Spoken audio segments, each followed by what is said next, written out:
आज हम समझते हैं और बात करते हैं एक ऐसे महान दार्शनिक की जिसने लोगों को सोचने पर मजबूर कर दिया।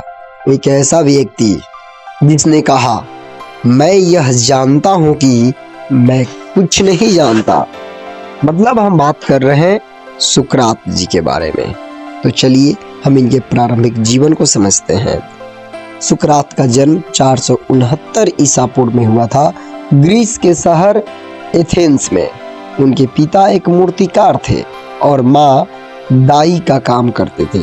सोचिए, इनके पिताजी मूर्तिकार मतलब मूर्ति बनाने का काम करते थे और इनकी माँ जो थी वो मिडवाइफ थी, मतलब दाई का काम करती थी। शुरुआत में सुकरात ने भी अपने पिता का काम सीखा, लेकिन धीरे धीरे उनका झुकाव ज्ञान और दर्शन की ओर हो गया। उन्होंने कोई किताब नहीं लिखी, फिर भी आज वे दुनिया के सबसे बड़े विचारकों में गिने जाते हैं। सुकरात के सिद्धांत क्या रहे? तो प्रश्न पूछने का इनका सबसे बड़ा सिद्धांत था। सुकरात का सबसे बड़ा सिद्धांत था सवाल पूछना। वे लोगों से सीधे जवाब नहीं देते थे, बल्कि सवाल पूछते थे ताकि सामने वाला खुद सोचकर जवाब तक पहुंच सके। इसे आज हम कहते हैं सोक्रेटिक मेथड।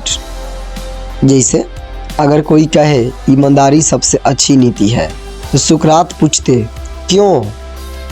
फिर पूछते क्या हर स्थिति में इस तरह वे सच्चाई तक पहुंचते थे। और दूसरा सिद्धांत था उनका कि ज्ञान ही सबसे बड़ा गुण है। सुकरात मानते थे कि अगर कोई व्यक्ति सच में जानता है कि क्या सही है, तो वह गलत काम ही नहीं कर सकता। मतलब गलती ज्ञान की कमी से होती है। तीसरा सिद्धांत था उनका स्वयं को जानो, नो द सेल्फ। उनका प्रसिद्ध संदेश था अपने आप को पहचानो। वे मानते थे कि असली समझ अपने अंदर झांकने से आती है। और चौथा सिद्धांत है नैतिकता और सत्य की खोज। तो सुकरात ने कहा, सच्चा जीवन वही है जिसमें नैतिकता हो। उन्होंने कभी भी झूठ या गलत का समर्थन नहीं किया, चाहे उन्हें अपनी जान ही क्यों न देनी पड़े। और अब हम बात करेंगे सुकरात के उद्देश्य का कि इनका उद्देश्य क्या था।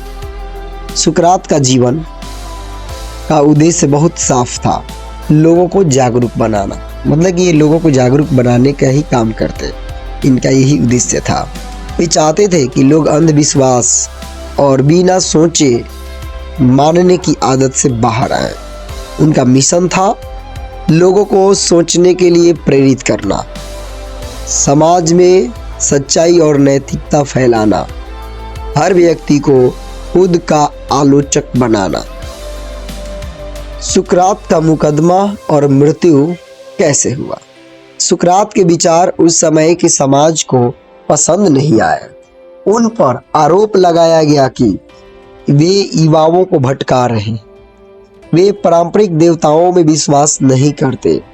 399 ईसा पूर्व में उन्हें अदालत में पेश किया गया। उनके शिष्य प्लेटो ने इस घटना को विस्तार से लिखा। अंत में उन्हें मौत की सजा सुनाई गई। सुकरात को उन्हें जहर पीने को कहा गया और उन्होंने बिना डर के इसे स्वीकार कर लिया। दुनिया का प्रभाव, मतलब दुनिया पर क्या प्रभाव पड़ा सुकरात का?